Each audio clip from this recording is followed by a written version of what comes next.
ato ang pamalandungan. Ningon diri og timani kini makahingo kamo pagsugo niining buntura. Mag-alsa ka og maitsa ngadto sa dagat kung kamo walay pagduduha sulod sa inyong kasing-kasing og nagtuo nga mahimo ang inyong gisulti mahimo gayud kini. 24. Tungod nini ignon ko kamo na bisag unsa ang inyong pangayoon diha sa pag-ampo tuohi nga madawat ninyo kini o inyo gayud kini. Amen. Tanta mog sample katong bag-o pa ko ni ako nag-share na pastora o ni pastor katong bag-o pa bitaw ako nag full time sa ministry diya sa Panabo Kaganguhan. Nay bugas gisabit na ko diya sa nang bitanan gyud sabit na ko. Nya daga man kay alimango ilaga dito magsigindagan sa amo ang gipuyan. Nyampo ko Lord kani nga bugas dili labtan sa ilaga og dili labtan sa kanang kagang in Jesus name. Ano po? Pagtato diduol ko akong gibutang sa kaldero. Pinsa na sa akong prayer nagduduha ko nga may tabo og dili kay gisunod man ako sa kaldero ang kuan kag gitabunan nako. Ako mga pastor nagkatawa. Tingala mo sige nagigig katawa kay nagampo ko nga katong bugas nga dili hilabtan sa iring og ilaga og kaning kagang og unsa pa nga mga manalap. Di hilabtan kay naman gibutang man ako sa kaldero. Katawa sila.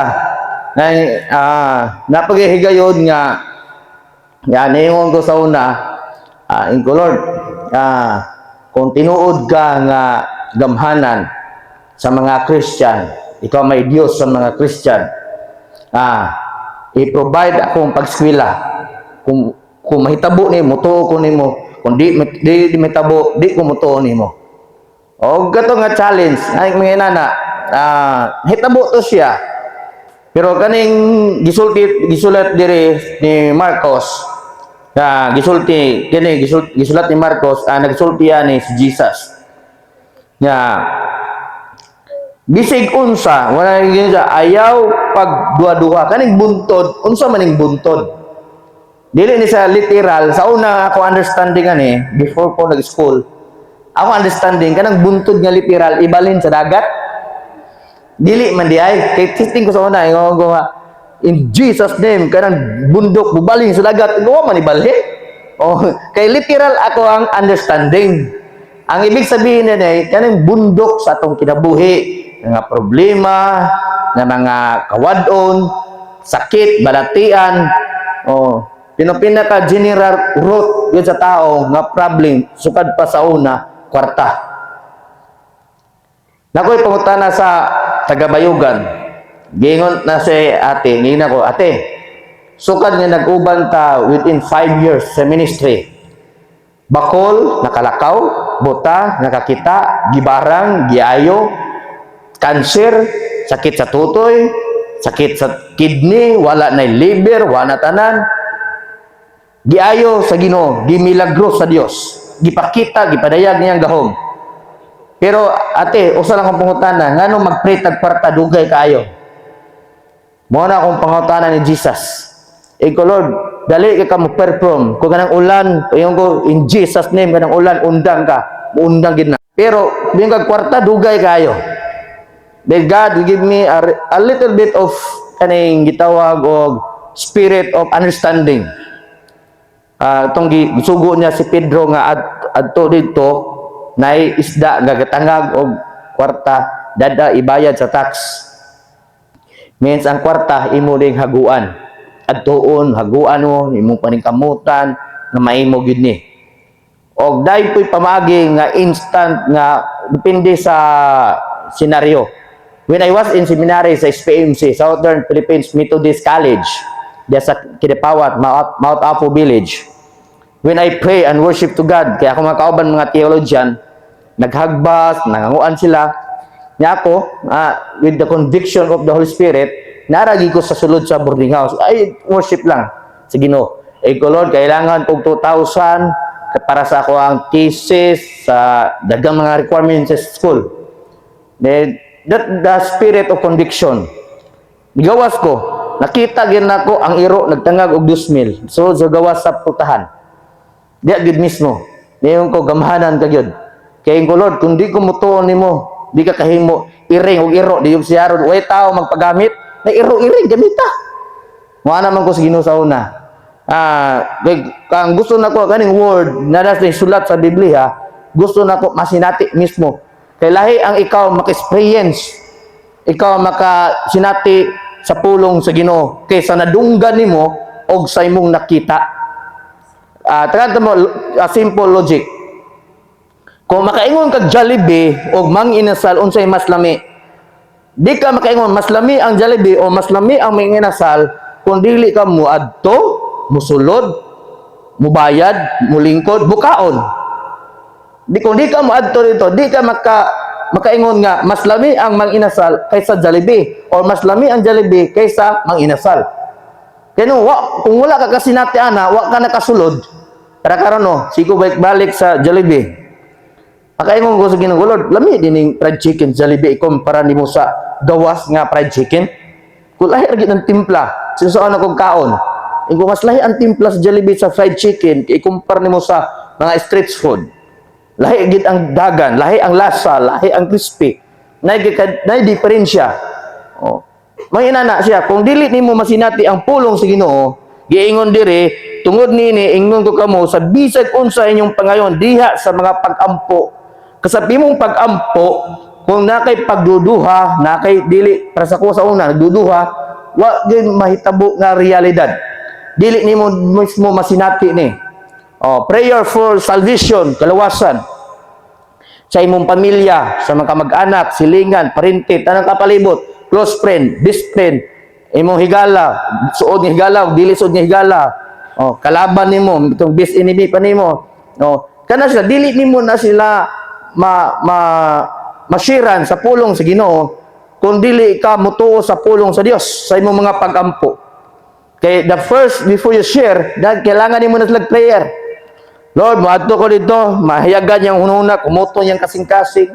Masadya mo invite ko, moadto sa simbahan. Mukuyog siya karong Domingo. Without the conviction of God o conviction of the Holy Spirit, maglisod gigag dala sa tao. Labaw ning tao nga gahig prinsipyo. I was there in Sawata, Mandalingan. Nag-mission ko dito, pioneering. Night, mga 75 years old. Idadara na yun. Giingon siya, Pastor, daghan na kay reliyon ni Anis Balay. Bisig usa sa kilaha. Wa gid nakakabi. Ngano man, lolo, tay, ngano man tay? Ilang mga, wag ko ganahi sa ilahang pananaw o sa ilahang kinaiya o sa ilahang pagtudlo sa pulong sa Ginoo. Gumawa tay? Karon tay kay naman tay ako tay si Pastor Milicio na ako sa nanay simbahan nato diha nga bag-o gi tukod. Kung ginahan ka tay, bisita ka. You are welcome. Gingan na siya. Sige pastor, paningkamutan ako. Pero tanawon ako pastor. Pag Sunday, siya pa pinakauna niabot. Ko tay nalagi ka tay. Naimbit ka man ka sa akong simba. Nga simba ko. Ay, tama din no. Nya, ngano unsa may nakagani sa imo ha? Ngano ni anhi ka? Sa paghawa mo gid nimo, nay conviction sa Holy Spirit nga moadto ko, nga nay mura akong tiil gibaklay ba murag gi dadon gid ko. Muna nga ang membro pag-abot na ko dito 4 ka buok. Pag after mga 3 months niabot og kapin gatos. Individual, wala ko sa family. Ito kay sa kuwang elder, nabot na to 15 families. Pero ako individual, mga hapit na 100. Napuno ng simbahan, na sa gawas. Pamutayat sila po dito og tag 500 plus o 1,000. Mas dagan ang mga kamuti, nga na yung mga lugot mo. Mas dagan. Lipay ko sa mga membro di halos dito, mga manubo ata. Inana siya. Before ko nagsugod dito, I started prayer and fasting. Wala pa ko nag-mission din ng lugar. I started prayer and fasting. Within 30 days, no food, only water. Na may tubig dito sa dagat, ganito sa bato, gawas na sa tubig, mo to ang giimnon. Muna, if we just share the gospel, kasi dili sa mahimong epektibo kung wala ang mga pag-ampo. Amen ba? Kailangan ang prayer. Kanin po ang uban, naisa ka philosophy, abot ko, philosophy ba ni sa inyo mapanglantaw? May pa daw manok, kabalo magpasalamat kaysa tao. Nga naman, pag ana sa pagkaon, hanggat sa langit. Di ba? Pero ang tao, usahay, ngungo lang dito. Huwag ikaw hanggat sa langit nga magpasalamat sa Diyos. Labaw sa pagkaon, mana akong mga anak, ako gitudluan. Ibin si Deborah, kanang gamay, 2 years old. Before you eat, you need to pray first. Thanks, pasalamat sa Ginoo. Pasalamat nila siya. Tanaw to sa Cagayan, tanaw yung mga mga iyaan dito, pasalamat man niya mo ang pamangkin. Sundog po itong mga iyaan nga dili Kristohanon. Muna, maka-influence ka. Maka-takod ka sa mga palibot. Muna, when you are pray, mag-ampo ka, tuuhi, it you will receive it. Ningon sa dire, bisag unsa ang inyong pangayoon diha sa pag-ampo. Bisag unsa. May mga para sa kuan. Ningon ko, Lord, thank you anang sakyanan nga in 350 nga van in Jesus name. Ningon ngan mabuang lang ang pangandoy, di gina mahitabo. Ingon ko, what the word of God, it will to become a reality. Nga unsa imong gidesign nga, delight yourself unto the Lord, and the Lord will honor your desire. Psalms 37 verse 4. Ma-delight yourself. Nya mahimo kang kahayag ug unsa imong pangayon. Imo to. Dito sa Panabo, dupag ko katong flash 150 sa una. Lord, salamat ning flash in Jesus name. Imo gining tubagon. After mga 1 year ago, katuig, na taga Davao, gigamit sa Ginoo. Bishop, Angela. Ko sa ato, ma'am, gipadamgo ko sa Ginoo nga mag-sponsor ko sa imong motor. Ko praise the Lord. Salamat. Pag utang ka lang motor, ako'y magbayad sa imong monthly within 2 years. Sige nagbayad antod na impas tong motor. Inana ka maayo ang Ginoo. Og napat to taga-tagom, sponsor gyapon sa motor. Ang daghang ko motor niya agi, ibaligya lang nako kay bayad sa tarpaulin. Inana siya. Pero before ato nanghid ko nila, sila may tigiya. Sila may nagbayad, nanghid ko nila. Nasugot naman sila. Bahala ka, Bishop, imo naman na. Ginana, mga prayer. Usay, i-underestimate na to ang prayer. I-underestimate na to ang pamuhat sa Ginoo. Nanang trabaho sa Dios. Kaya kung nag-ampo ka, nga ikaw mulihok, para kung gibuhat, dili na prayer. Ayaw na pag-ampo, lihok ka na lang. It's not about your word, but let your action na. Action no, imo nang buhaton kay kaya man nimo. Pero kanang dili nimo kaya, maiampo nimo mo nagiingon diha sa Luke 1:37, nothing shall impossible by God. Naga, imposible gigayon ni. Matong naggusto kay ko mag-ampo karon kada 75 years old, nga di mabuntis, gusto ko mo-pray. Gusto na ko testingan. Na ako dito sa dito nagwali ko sa Cagayan. Namo ko iyaan dito nga medyo idadara na po. Ikote. Gusto ko ampuan na takate, mabuntis ka. Ingon sa di na kaya mabuntis kay wala ko gatas. Ingon ko, kaya na sa Ginoo, dili na kaya nimo. Kaya sa Dios. Di na ko. Dagan na kay kong anak. Doon naman, if gusto ka magkaroon anak ka ng gusto nga as I was there in Bayugan. Gilaygit, yan ay monopost na siya. Wala na yun. Yung anak pito kabuk pro laki. Na gihagit ko niya. Dili ako yung gihagit niya ang Dios. Gihagit niya ang Ginoo. Nasa Ginoo tinuod wala giingon ni prophet nga abuntis ko. Tistingan ako. Testing, doon siya pa-pray. Kung ate, yung sa imong gusto pa-pray. Sa gusto ko mabuntis. Wala siya nagsaba nga, minupos na din siya, gilagit pag yun. Wala siya nagsaba. Ako gipray. Pag-pray na ko, after mga 3 months, nabuntis. Na dito rin siya nag-share sa ako ang asawa. Nag-share sa kong misis. Inana, nanilagro mo sa Ginoo. Muna nga, kana siya, it is impossible by God. Takit balatian, unsa itong nagian, mga problema, dit as prayer. pag-ampo ra gyud ang katapatan na.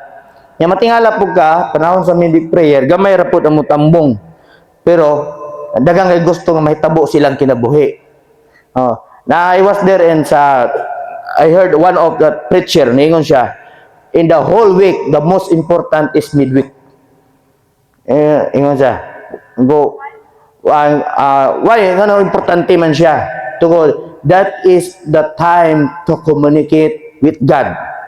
Panahon sa makigbanding-banding ka, makikistorya sa Dios, pinaagi sa mga pag-ampo. Ana siya. Og tinuod ko na kay kana siya, dili ka sinati ni ana kung wala kay di ka wala kay mga pag-ampo. Ang say malimtan sa Christian sa Kristohanon, say malimtan nila ang kaning midweek prayer. Malimtan gid nila ning midweek prayer. Ako gay mismo makalimot gali ko. Midweek prayer man di ay kalimot nga di mawala sa attendance. So sa ka Kristohanon, ako adawat pug ko ana. Pero sa una napa ko gihawirang simbahan nga moadto gid ko kay obligado man. Pero karon nga wala na tay church gawiran, makalimot kita. Pero Lord, abis asa man makatambog midweek karon? Wala mo instruction ng Ginoo, nara ko sa balay. Ingon diha nga tuig ug madawat ninyo gayud ni maayo gayud kini. Og madawat ninyo ni sumala sa inyo ang mga pag-ampo. Ayaw mo pag-ampo nga yung kanang silingan nga libertarya, Lord, maguba yang baba ayaw pod.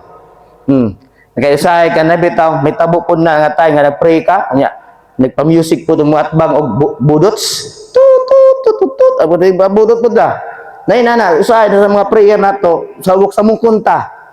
Say nay mga tao nga mangdisturbo panahon sa pag-ampo. Ngano man buhat na sa yawa. Usay buhat yawa o buhat sa instrumento sa mga yawa. Nga kuan ba kung sa deliverance pa na gikuan na sila demonize. Na sila ang control sa demonyo nga kuan na sila disturbuhan na kay nagampo sila sa Dios. Naina na nga panahon. Pero di na to kalimtan nga ang mga pag-ampo mo na ang pinaka-importante. When you are going travel para sa mua, biyahe Cagayan, in 2 times kaduha gimini tabo una nawad ang clutch ang bus. Nawad ang clutch yung driver.